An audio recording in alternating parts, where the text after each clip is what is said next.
A osmeh na licu već i u ovoj odjavi, kao što ste vidjeli, razgovaram sa gostom kojeg ćete i vi uskoro vidjeti, a on je jedan od najvoljenijih dečijih pesnika, čiji su stihovi postali deo školskih čitanki i detinjstva mnogih generacija.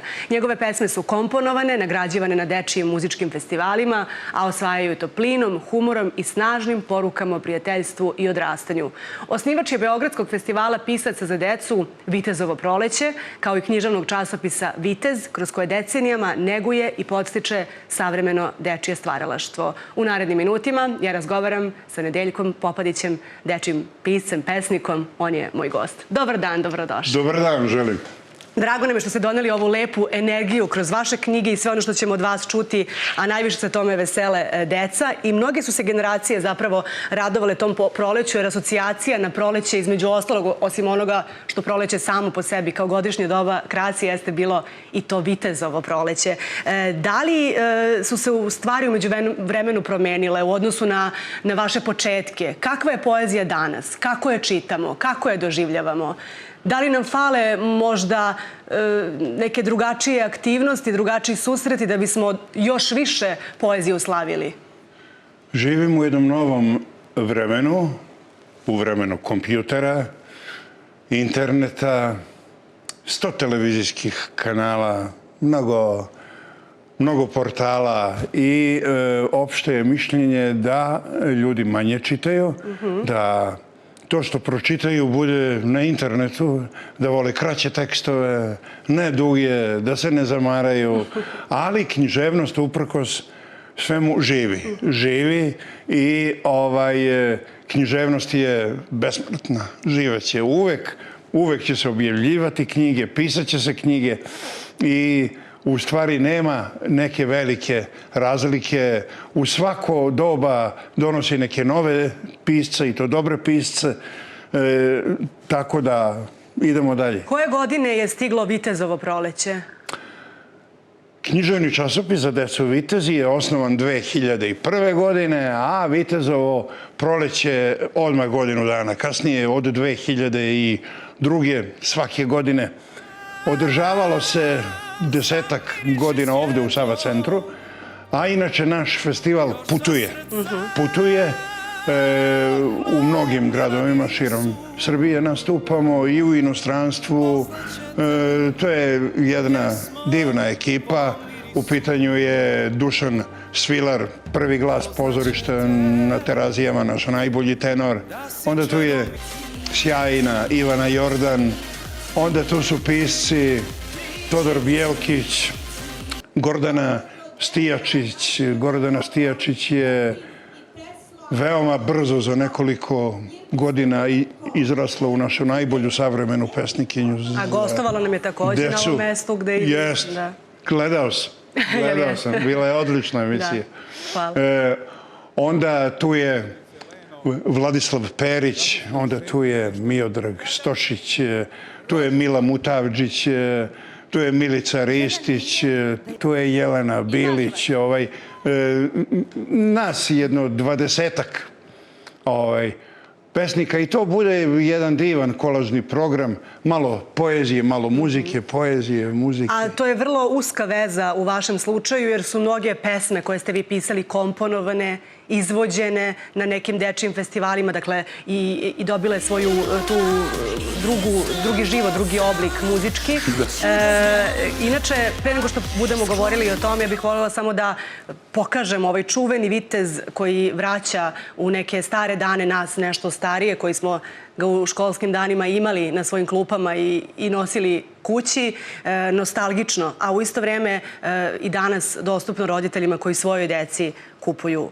Šta je ono što se ne menja kroz sve te godine? Karakteristično za Vitez je to što je on književni časopis za decu i što vodi računa o talentovanoj deci.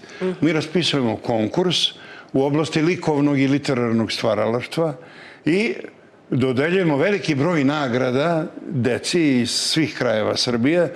Svako dete koje lepo piše, crta, dobije od Viteza knjigu, diplomu i to mu bude jedan veliki podstrek, to detetu daje krila da nastavi da stvara i bit će dosta naših naslednika upravo zahvaljujući časopisu Vitez. Ima mladih koji već pokazuju sada talenat i ne malo njih koji će sigurno biti pravi naslednici, kako kažete. Naravno. Šta je za decu poezija, a šta je za vas?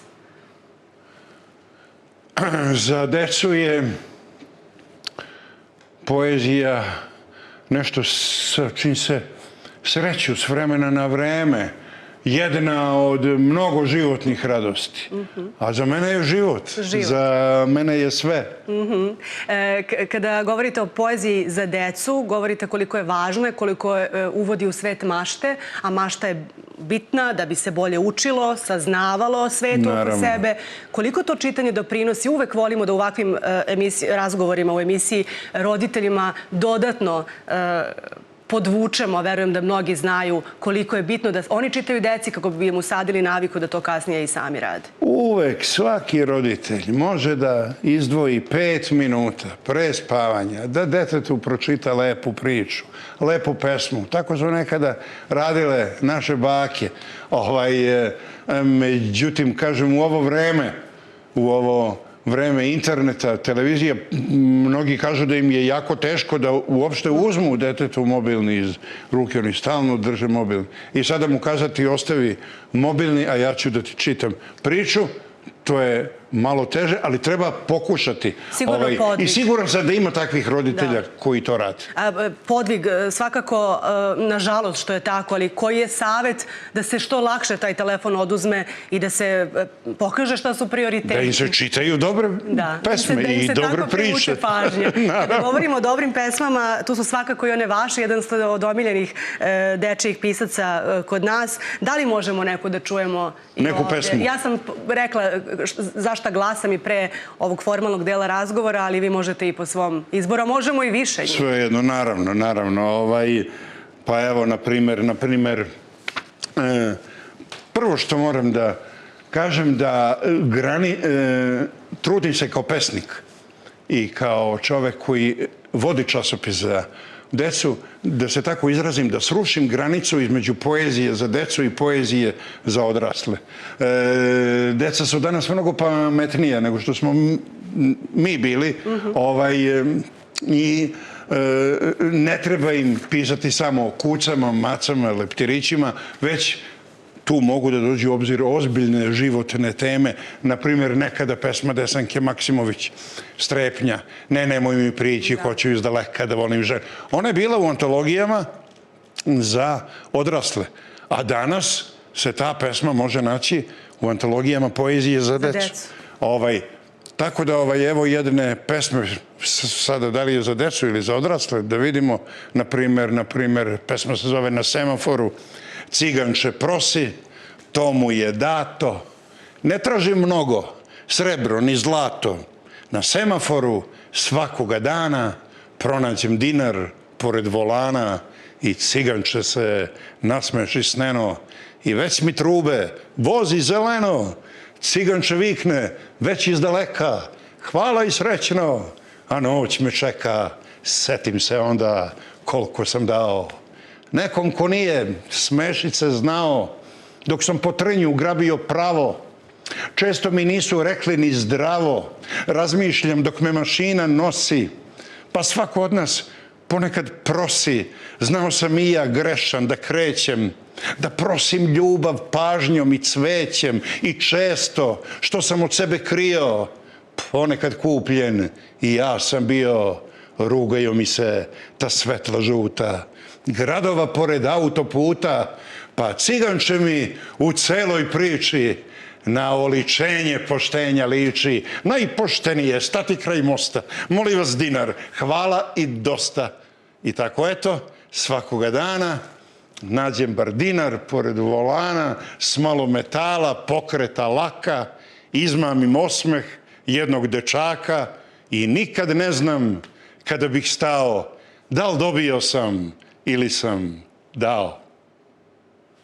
Ja bih voljela da imamo publiku ovde pa da se čuje jedan jak aplauz za sada od mene samo i zaista divno. Ovako nešto nam je potrebno i mlađima i starijima definitivno. Tako je.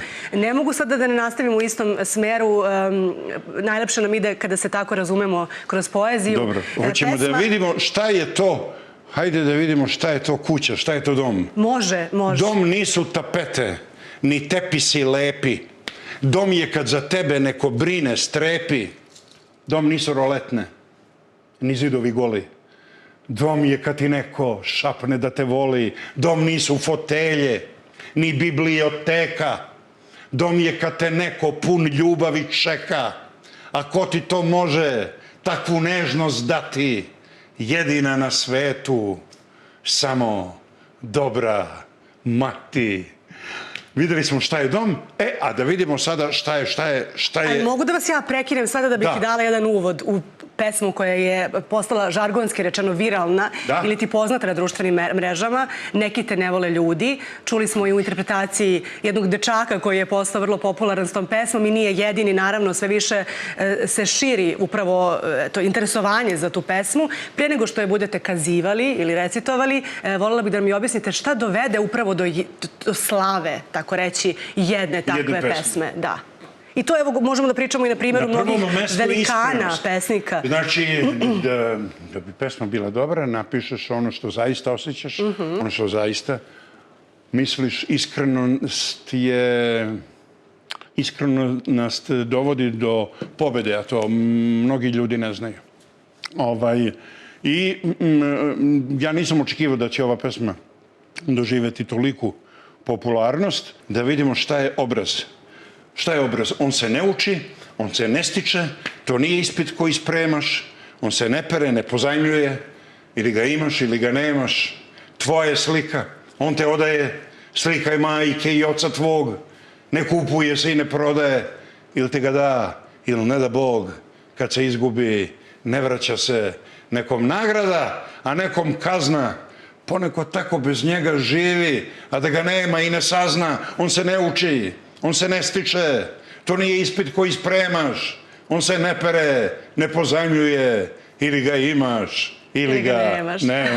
Tako je. Sjajno, sjajno. Evo, ona malo čas pesma koju ste govorili, verovatno je toliko već dobila drugih života da su je malo uzeli od vas kada su reči u pitanju. Toliko je izgovorena, a neka živi na taj način, da je slušamo i od drugih ljudi i druge dece. Mnogo je toga što treba da pomenemo danas. I pesma koja se zove Čemu služi srce je takođe mnogima i najdraža. Koja je vama najdraža vaša pesma kada smo evo već mnoge pomenuli i da li postoji odgovor na to pitanje čemu služi srce?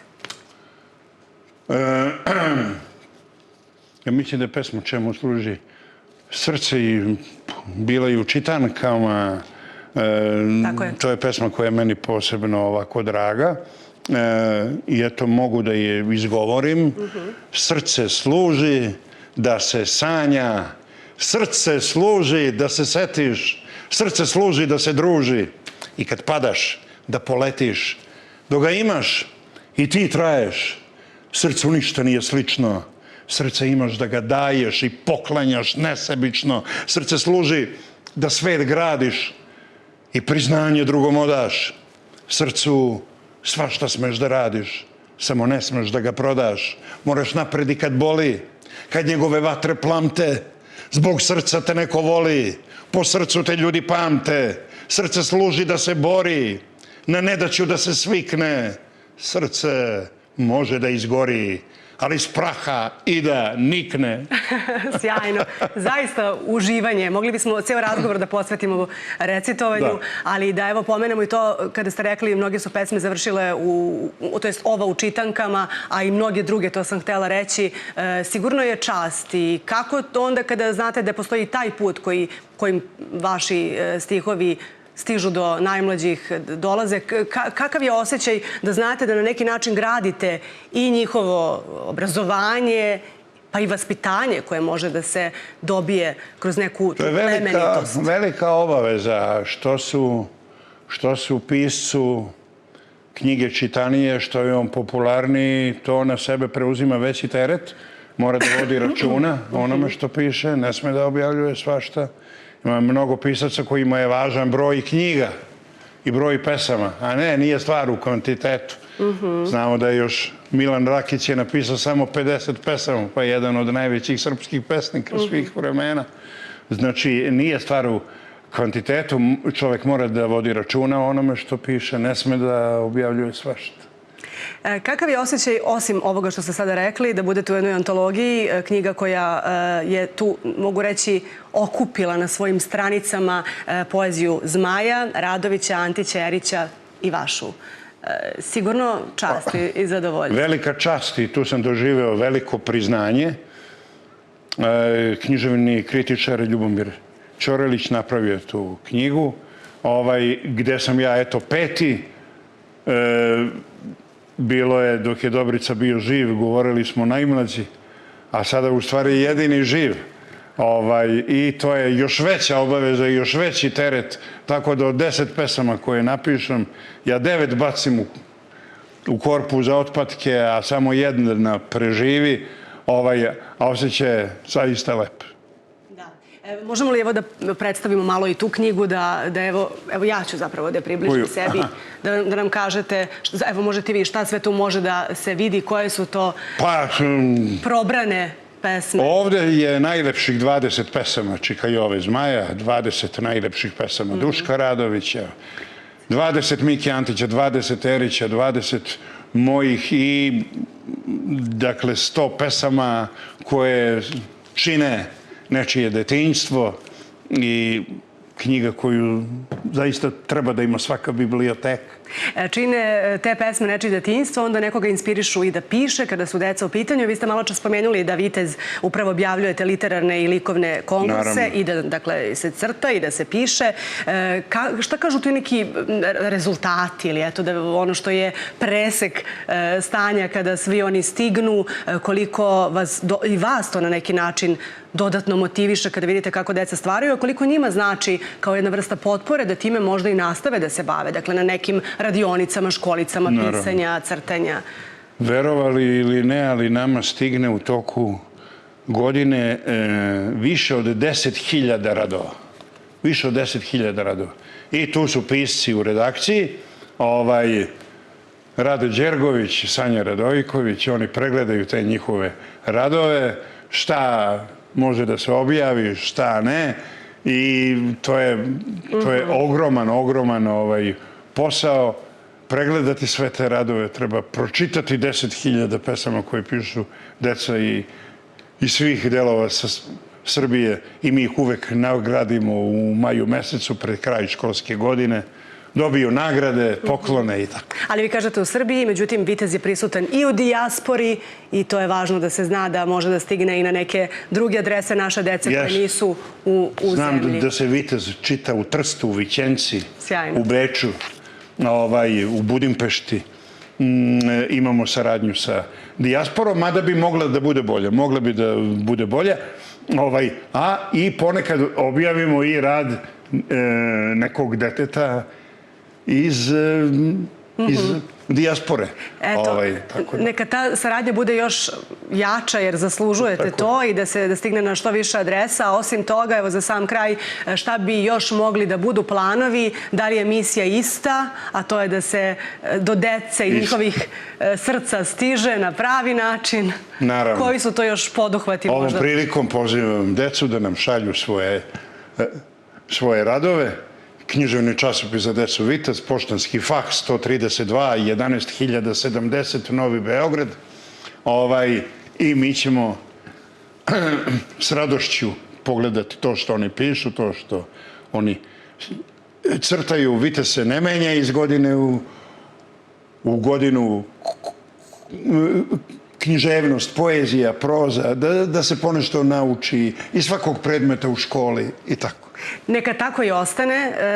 Ja bih ćemo jednu pesmu za kraj. Ako može, samo je to par stihova, s obzirom na to da završavamo razgovor, pa neka bude to najbolja odjeva. Nedeljko Popadić bio je naš gost. Ne pitaj zašto, sad mi se plače, ni zašto ptice beže od mene, ne smeš ni da me zagrliš jače, sav sam od stakla, sav sam od pene, ne pitaj zašto, iz moga oka, opasna seta ponekad bije, ništo me mami reka duboka, nikad me niko voleo nije, jer ja sam samo veliko dete, kome je pero i štit i mač, najbolji deči pesnik planete, koji često brizne u plač. Za svu decu pesnike i za sve koji se kao deca u duši osjećaju. Neka ovo bude poruka za kraj. Hvala vam mnogo na gostovanju. Hvala Milice, sve najbolje. Takođe. Poznaćete da si čedo milja, da ti ljubav majka i dadilja. Poznaćete da si čedo milja,